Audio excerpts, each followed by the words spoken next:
Incredible innings against Australia in an ICC knockout. What a effort it was. Commit the hour, commit the man, Virat Kohli.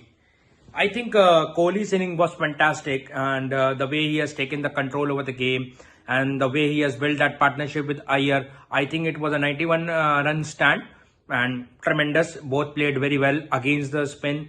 I know it was not a proper spin unit from Australia, but taking that control in an ICC semi-final, that's something we need to talk about as well. Everybody knows like how Kohli plays. He's known for structuring the innings well. He's someone who starts slow, and once he's into that zone, he takes that charge and takes away the game from the opposition as well. So definitely Virat Kohli is someone who we should never doubt, and wishing him all the best and Team India for the Champions Trophy final against New Zealand, and I hope that we'll do best.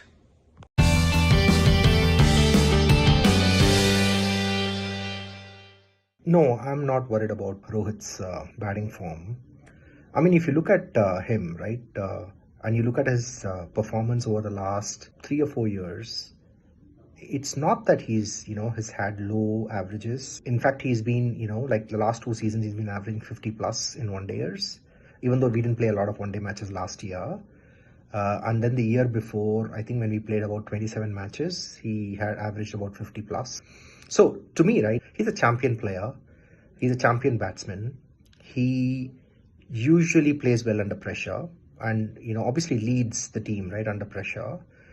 He's obviously modeled his game more recently to be more attacking. Like that's the tactic. You go really hard on the bowlers in the first few overs. It pays off. In some cases, it won't pay off. So I'm not too worried about Rohit, right? Honestly, it's a final.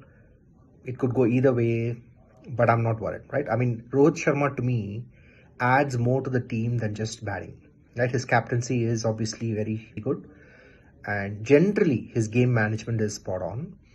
So to me, it's much more than just a batting statistic. So I'm not worried. Could India have played better against Australia, not taken it too deep? Maybe. But again, right, I think what India was trying to do was not to lose wickets. And, because of the start we had, they wanted to make sure that, the middle order was solid. They were obviously playing the ball on merit. They were not trying to take risks. Of course, Hardik Pandya towards the end obviously finished the game very well. But I just felt like that was part of the plan. The plan was to not lose wickets and really, right, take the game deep and win. And the wicket was suiting India, right, in a way. I mean, it wasn't really turning. I mean, all the things that were said, the wickets will become slow and low and turn in the second innings wasn't really visible. So to me, like, that was a good win, right? It was safe win, good win, practical win. You didn't want to take risks. So I think it was a good win.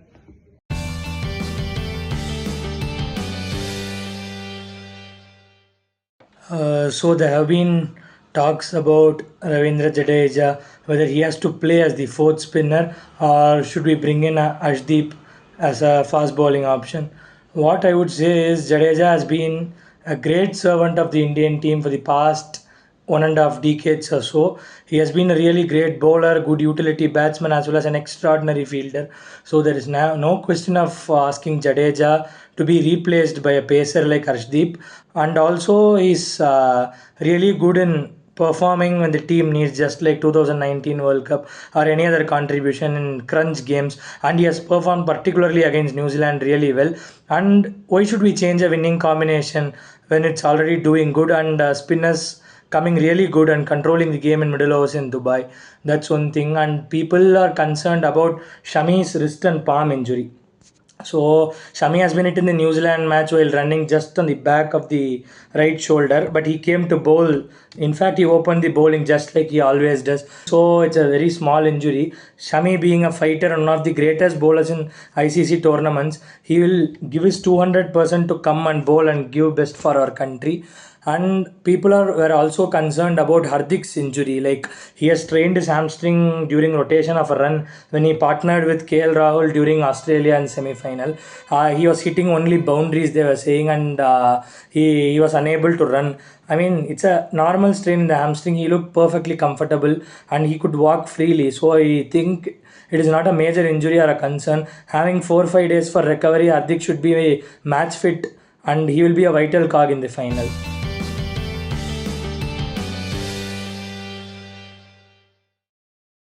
Rachin Ravindra is particularly very special. He has the elegance of Sangakkara, he has the grace of Adam Gilchrist, his wrist work. He's able to play through the line as well as across the line. He's able to play even defensive strokes as well as offensive ones. So Rachin Ravindra is a special talent, and his ability to bowl 4 or 5 overs in the middle and thereby guaranteeing a left arm spin option is great. And some people started comparing him with Jack Callis, and this comparison is fine, but it's too early. But still a long way to go. Rachin Ravindra is a special talent, having scored hundreds in debut of both the 50-over ICC competition, that is Champions Trophy as well as Cricket World Cup. So he is one for the future. Hope he moves on from one level of greatness to other and becomes one of the greatest all-rounders the game has ever witnessed.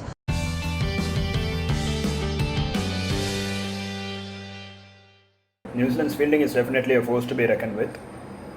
To quote the example of Kane Williamson and Glenn Phillips' efforts to dismiss Jadeja and Kohli respectively in the group stage is a classical example of how their fielding was. They are really good fielders, and that will definitely come into play in the finals. But as far as a final is concerned, I think you can't win it only with the fielding. You may quote Australia's example of 2023, but Australia bowled really well in that game and also batted sensibly in the chase. So New Zealand definitely have to mimic that if they want to win their second Champions Trophy.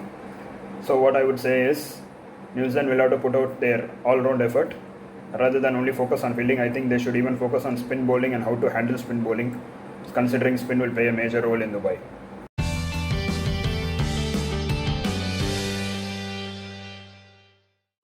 So, the big final. India is not going to change its lineup or its approach. The lineup might change if there is an injury somewhere, like we had an issue with Hardik, but I believe we'll go with the same lineup. We just need to keep doing the same good things which we have been doing over again. Top 4, one of them needs to score 100 or near 100 and we'll be fine. The others need to chip in. I know Rohit has not been firing, but he's been giving us that impetus of a quick 20-30, and who knows, final might be his big break. If he gets a 70 or an 80, we are through. The bowling combination, unlikely to change, and even if Hardik doesn't play, I have a feeling that we'll go for Washington for a like-for-like all-rounder replacement rather than Arshdeep. In any case, it's too late to play Arshdeep in the final. So let's just stick to the same combination. We'll be okay. The other thing which we need to be very careful about is how good the New Zealand fielding is. We saw firsthand what Glenn Phillips could do, what even Williamson, who's supposedly the elder statesman, can do. So cut out the errors. Don't overextend yourself. No need to go for risky singles. And if you score 50 in 70 balls, that's fine, depending upon the type of pitches we are playing on. So no need to change anything really. Keep doing the same things over and over again. Don't try to change just because we are in the final, and we'll be good. Bowl well, field well, and bat well, at least the top 4. All the best, India.